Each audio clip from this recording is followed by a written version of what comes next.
Çünki inkişaf mərhələsini keçirlər. Çünki inkişaf mərhələsi. Mərhələsini keçirlər. Çünki inkişaf mərhələsini keçirlər. Bugünkü gün insanların özlərini tapması üçün ən çox müşahidə olunan problemlər nələrdir? Məsələn, ailə-uşaq münasibətlərinə nəzər salarsak, görərik ki, uşaqların nə istədiklərindən, valideynin nə istədiklərinin arasında yaranan fərqlər və fikir ayrılıqları və ailənin övladına qoyduğu ünsiyyət modelləri onun gələcək yaşamına etkiləyir. Deyək ki, uşaqdan soruşursaq, böyüyəndə nə olmaq istəyirsən? Yəni, hər birimizə verilən suallardan biridir və uşaq deyir ki, mən böyüyəndə musiqiçi olmaq istəyirəm və yaxud da mühasibə olmaq istəyirəm, jurnalist olmaq istəyirəm, amma onun valideyni tərəfindən dəstəklənməməsi zamanı, deyək ki, onun xəyallarına inanmamaq və yaxud da valideynin istəyi ki, mən istəyirəm övladım həkim olsun və yaxud da başqa bir peşə sahibi olsun, bu zaman uşaq özünü tapmaqda çətinliklər çəkir və Azərbaycanda da cəmiyyətimizin bu dəqiqə ən çox yaşadığı problemlərdən biri budur. Uşaq vaxtı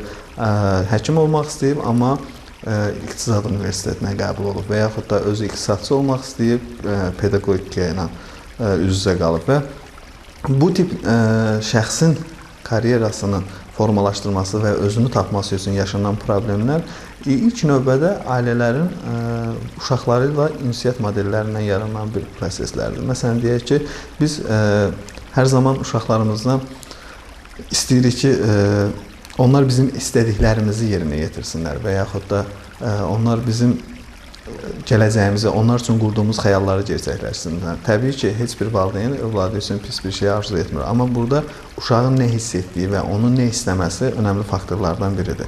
Deyək ki, biz müraciət modellərində deyirik ki, məsələn, uşaq deyir, mən ora çıxmaq istəyirəm, valideyn həmən deyir, olmaz. Olmaz kəlməsi özü bir olumsuz kəlmədir və uşağın gələcəkdə fobiyalarına səbəb olur, bacarıqsız ola biləcəyini göstəricəsinə sahib olur. Amma xarici ölkələrdə, Avropa ölkələrində, deyək ki, qardaş ölkə Türkiyədə uşaq ata, mən ora çıxmaq istəyirəm dedikdə, yardım etməmi istər misin evladım deyə cavab alır.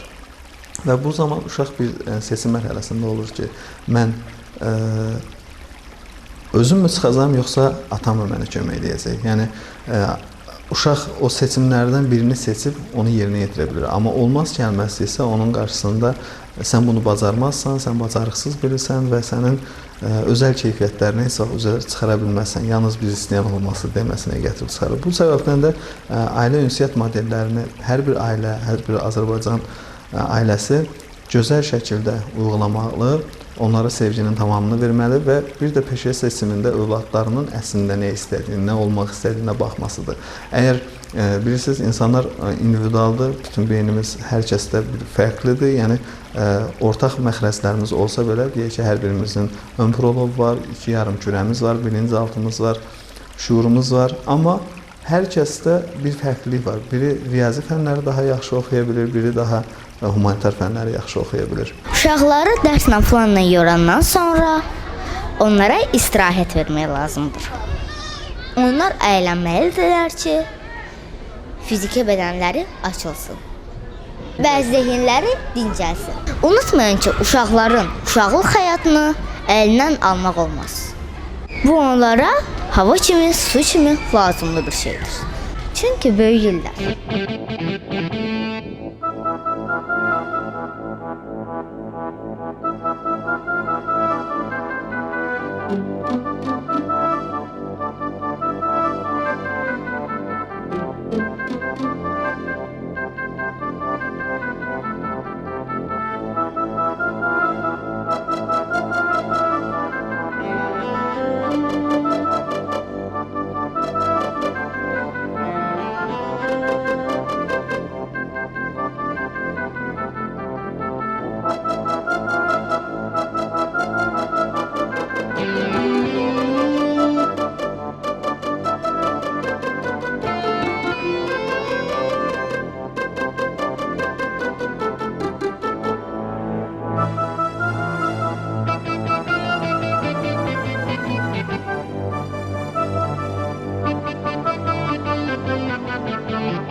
Oyda.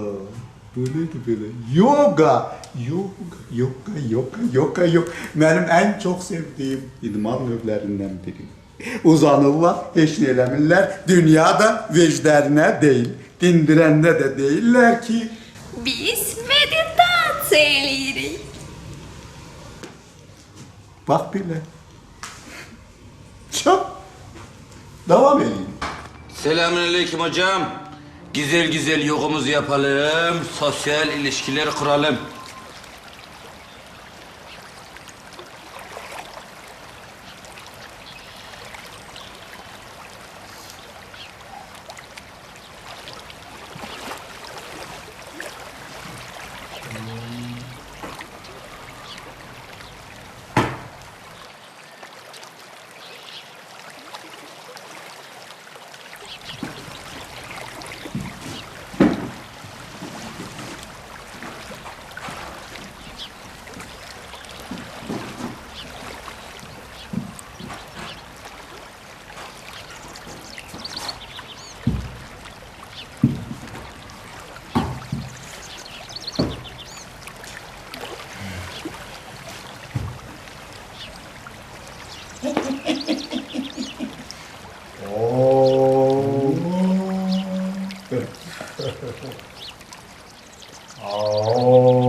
Yapmak, uzanmak da var. Yəni şabasana biz uzanıqlı meditasiya edəcəyik. Çok. Baxır 5 dəqiqə, 3 dəqiqə, Bəs niyə 15 bax? dəqiqə. Məndən olsaydı hamıya məsləhət görüb uzansınlar, bir də durmasınlar. Dursunlar, zavtrak eləsinlər, sonra yenə də yatsınlar, heç dişlərini də yumasınlar. Mən həmişə demişəm, diş yumaq çox pis şey.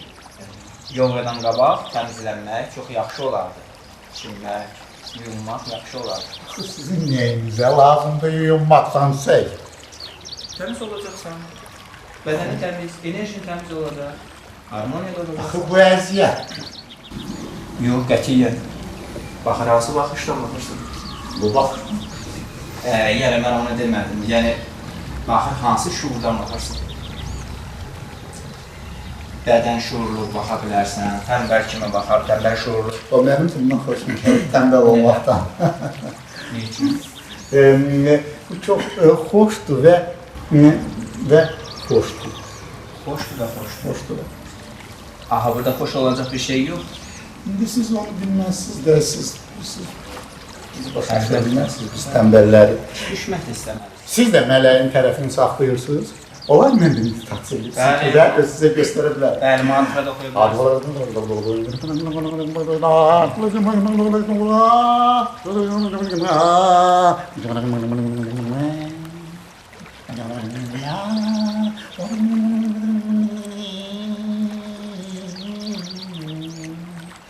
Sonra da uzanıp yatırsınız.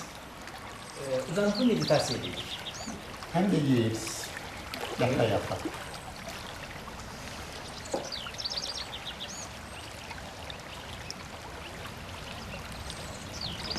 Məsləhət görərdim ki, insanlara yoga ilə, meditasiya ilə məşğul olsunlar.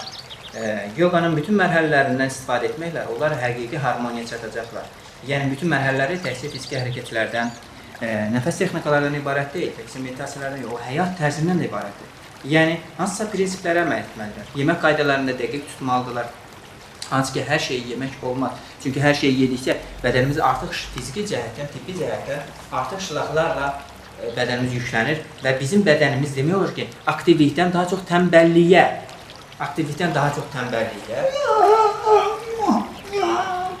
və xarici görünüşümüzün isə pozitivliyindən daha çox qaramatlığa və avaraçılığa doğru yönəlir, dəyişilir. Çünki şuur səviyyəmiz yeməklərlə dəyişilə bilir. Çünki qida birbaşa hüceyrələrimizə və düşüncə tərslərimizə çox güclü təsir edir. Bunu dəqiq bilsək, o zaman biz harmoniyanın başlanğıcı olaraq qidalardan dəqiq istifadə etməyi yolunu öyrənərik. Tərəvəzlərlə, meyvələrlə daha çox qidalanmağı bacarsaq, bu bizim güclənməyimizə, qüvvətlənməyimizə, aktivləşməyimizə də kömək edəcək və energetik cəhətdən bizi təmizləyəcək və dəqiq harmoniya gətirib çıxaracaq. Şagird yorulmamaq üçün evdə məşq edərkən gəzə-gəzə də ifa eləyə bilər. Əgər əsəri əzbərdən bilirsə, bu mütləqdir. Çünki ayaq sıxılı olanda səhnədə imtahan zamanı, konsert zamanı sıxıntı yaranır və uşağın fikri gedir ayaqda olan sıxıntıya və başlayır çaşmağa. Ona görə bunu aradan qaldırmaq üçün mütləq ev şəraitində uşaq buna vərdiş etməlidir. Hətta oturaraq ifa edə bilər, məşq edə bilər. Əgər yarım saatdan sonra şagird yorulubsa, o oturaraq da ifa edə bilər. Bir də mütləq fikir vermək lazımdır ki, baş hissəsini skripkaya qoyarkən sıxmasın şagird. Nə qədər sərbəst, təbii olsa, o qədər də sol əldə sərbəstlik yaranır.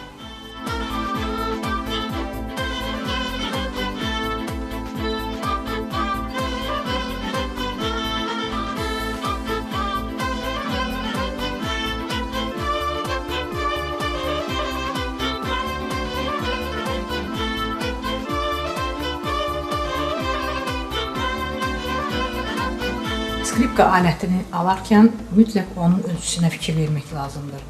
Əgər şagirdin əlinə uyğundursa, çox böyük deyilsə, onu hətta musiqi dükanlarının özündə aydınlaşdıra bilirlər. Ən çox da musiqi alətinin keyfiyyətinə fikir vermək lazımdır. Mütləq onda ifa etmək və simlərin hündürlüyü, simlərin bir-birinin arasında olan məsafə mütləq gözlənilməlidir, yoxlanılmalıdır. Aləti seçərkən hansı ölkədən o alətlər gəlməyinə daha çox fikir vermək lazımdır. Məsələn, Çin alətləri çox vaxtı ifa zamanı problemlər yaradır. Simləri hündür olur. Grip adlandığı qara hissəsi, barmaqlar düzülən yeri, orada əyrilik olur. Ən məsləhətli alətlər Çexoslovakiya, Almaniyadan gətirilir. O alətlər daha dəqiq, daha insan əlinə uyğun düzəldilir. Aləti alarkən mütləq onu üzərində ifa edib səslənməsinə qulaq asmaq lazımdır. Görüntüdə heç bir çat ya məsələ qırıq olmamalıdır. Çünki onların hamısı alətin səsinə təsir edir.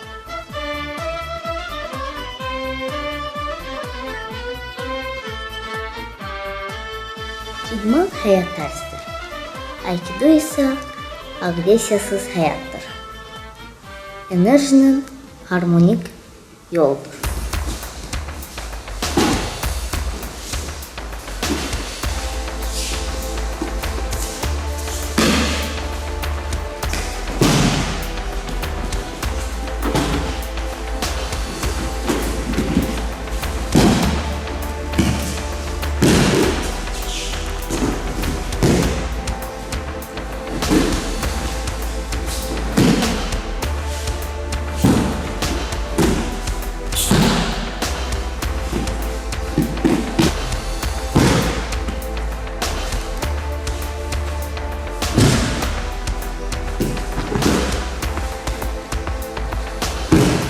Əziz tamaşaçılar, hər məşqi başlamaqdan əvvəl bədəni qızışdırmaq lazımdır.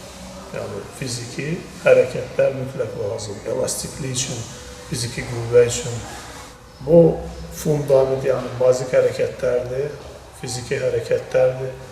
Yəni, bünövrə bizdə çox güclü olmalıdır. Yəni, bünövrə güclü olsa, yəni biz davam olursa hərəkətlərə keçə bilərik. Bir müddət biz bu hərəkətlərin üzərində işləyəcəyik.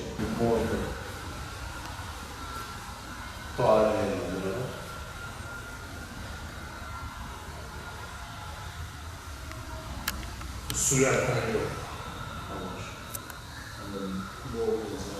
Сколько наклон, столько выдох.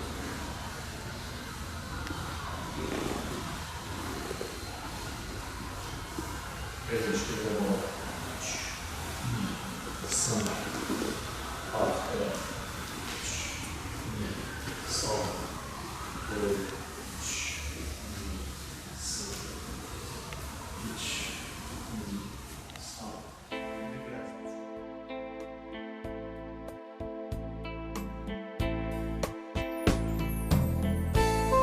Salam. Bugün yenə biz ingilis dərsimizi davam etdirəcəyik. İngilis hərfləri bilirsiniz ki 26-dır. Onların biz birinci dərsimizdə 4 hərfin, ikinci dərsimizdə yenə 4 hərfin və indi də yenə də 4 hərf keçəcəyik. Gəlin başlayaq. I, J, K, L. Yenə də təkrarlayaq. I, J, K, L. Biz yenə də 4 hərf keçdik. Yəni I, J, K və L hərflərin. Yenə də təkrarlayaq. I, J, K, L. Deməli, bugünə qədər biz 12 hərf keçdik. Və bugün bizim birinci dərsimizdə salamlaşma, ikinci dərsimizdə sağollaşma və bizim bugünkü dərsimizdə isə necəsiniz, yaxşıyam və siz necəsiniz ifadəsini keçəcəyik. İngilis dilində necəsiniz, how are you? Yenə təkrarlayıram, how are you ifadəsidir. Cavab verənlər isə mütləq deməlidir, I am fine, yəni ki, yaxşıyam. And you, bəs siz, yenə də birlikdə təkrarlayıram, how are you? I am fine. And you? Yəni ki, insanlar bir-birlə salamlaşanda belə deyirlər, salam, necəsiniz? Yaxşıyam, bəs siz necəsiniz? Və bu ifadəni bir də deyirəm sizə. How are you? I am fine. And you? Təşəkkür edirəm. Diqqətinizə görə sağ olun.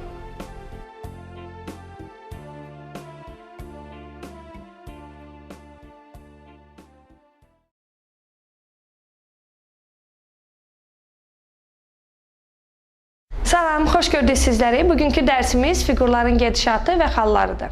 Lövhədə gördüyümüz kimi topdur. Top 5 xalı var. Yana doğru düz şəkildə gedə bilir və qarşı tərəfə düz şəkildə hərəkət edə bilir. Fil 3 xalı var. Fil əyri gedir. İki filimiz var. Ağdamada yerləşən, Qaradamada yerləşən. Ağdamada yerləşən ağdamalarla gedir. Qaradamada yerləşən qaradamalarla hərəkət edir. Vəzir ən güclü fiqurdur. 9 xalı var. İstədiyi kimi gedə bilir. Düz, sağa, sola, arxaya ya çəp, istədiyi kimi gedə bilir. Şah ən zəif fiqurdur. 0 xala malikdir. Şah istədiyi kimi gedir, yalnız bir dama hərəkət edir. Yəni qarşıya, arxaya düz şəkildə sağa, sola və çəp yanlara doğru, qarşıya da, arxaya da hərəkət edə bilir. Şah vurulmur, şahı vurmaq olmaz. At Rus əlifbasında Q hərfi kimi gedir və durduğu xandan sayırıq. 1, 2, 3, 4-də sol və yaxud da sağa hərəkət edə bilir. Gördüyümüz kimi. Piyada bir xalı var. Qoruyucu fiqurdur. Ona görə fiqurların qarşısına düzülür hər zaman. İlk gediş, birinci gediş 2 dama qarşıya düz şəkildə gələ bilir. Amma sonraki gedişlərdə isə bir dama hərəkət edir. Vuran zaman qarşı tərəfə sağa və yaxud da sola çəp vurur. Və gəlib axırıncı xəttə çatan zaman istədiyi fiqura çevrilə bilir. Vəzir, top, at, fil. 8 piyadamızın 8-də vəzir, top, at, filə çevrilə bilər. Yəni göründüyüm kimi piyada yerindədir və ilk gediş bir damada hərəkət edə bilər, 2 damada hərəkət edə bilər. Bugünkü dərsimiz bu qədər. Gələn dərs isə biz fiqurların gedişatı ilə bir oyun oynayacağıq. Hələlik.